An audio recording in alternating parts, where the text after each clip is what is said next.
അപ്പൊ കൂട്ടുകാരെ, ഇന്നത്തെ വീഡിയോ എന്ന് പറഞ്ഞാലേ നമ്മൾ കിഴങ്ങേറിയാണ് തയ്യാറാക്കിയിരിക്കുന്നത്. അത് നമ്മൾ അപ്പത്തിനും ദോശയ്ക്കും പൊറോട്ടയ്ക്കും എന്തിന്റെ കൂടെ കഴിക്കാൻ പറ്റിയ എളുപ്പത്തിൽ ചെയ്തെടുക്കാൻ പറ്റിയ രീതിയിലാണ് ഞാൻ ഇന്ന് കിഴങ്ങേറി തയ്യാറാക്കിയിരിക്കുന്നത്.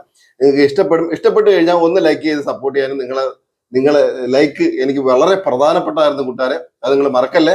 അപ്പൊ വീഡിയോ ഒന്ന് കണ്ടാലോ. ആദ്യം നമുക്ക് ഒരു ചട്ടി എടുക്കാം, അതിനകത്തോട്ട് കുറച്ച് വെള്ളം ഒഴിച്ചു കൊടുക്കുക. ഒരു 2 കിഴങ്ങ് ചെറുതായിട്ട് അരിഞ്ഞെടുത്താണ് അതിട്ടുണ്ട്. 2 സവാള, പൊടി സവാള സ്ലൈസ് ആക്കിയത് അതിട്ടുണ്ട്. ഒരു തക്കാളി നീളത്തിൽ അരിഞ്ഞെടുത്തത് അതിട്ടുണ്ട്. 4 പച്ചമുളക് കീറിയത് അതിട്ടുണ്ട്. ഒരു 1/2 ടീസ്പൂൺ ഇഞ്ചി വെളുത്തുള്ളി പേസ്റ്റ്. ഇനി നമുക്ക് കുറച്ച് ഉപ്പിട്ട് കൊടുക്കുക. എല്ലാം കൂടെ ഒന്ന്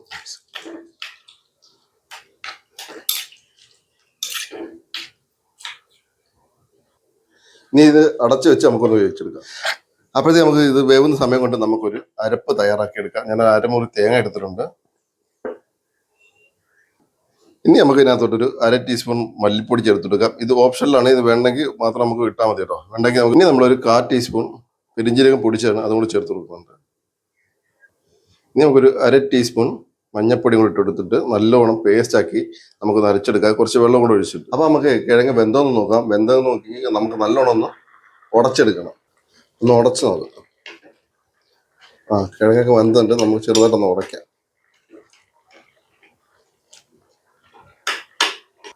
ഇനി നമുക്ക് അരച്ചു വെച്ചിരിക്കുന്ന അരപ്പ് ഇട്ട് കൊടുക്കാം.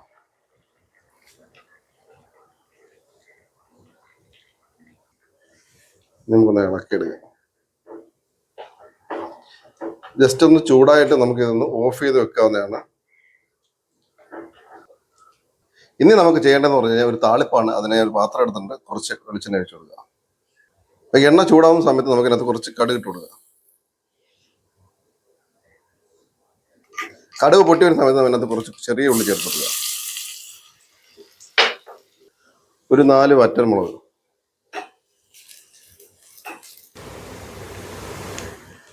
ഇനി നമുക്ക് ഇതിനകത്തോട്ട് കുറച്ച് കറിവേപ്പില ഇട്ട് കൊടുക്കുക.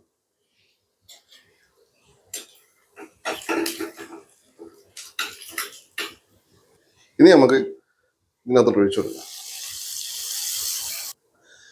അപ്പൊ നമുക്ക് ഇത് ഒഴിച്ചതിന് ശേഷം ഏകദേശം 1 മണിക്കൂർ നമ്മൾ ഇത് അടച്ചു വെച്ചിട്ട് തുറന്നു കഴിഞ്ഞാൽ നല്ല അടിപൊളി ടേസ്റ്റ് ആയിരിക്കും, നല്ലൊരു മണവും ആയിരിക്കും കൂട്ടുകാരെ. അപ്പൊ നിങ്ങൾക്ക് കിഴങ്ങ് കറി ഇഷ്ടപ്പെട്ടോ വിചാരിക്കുന്നു. ഇഷ്ടപ്പെട്ട് കഴിഞ്ഞാൽ ഒന്ന് ലൈക്ക് ചെയ്ത് സപ്പോർട്ട് ചെയ്യാൻ മറക്കല്ലേ.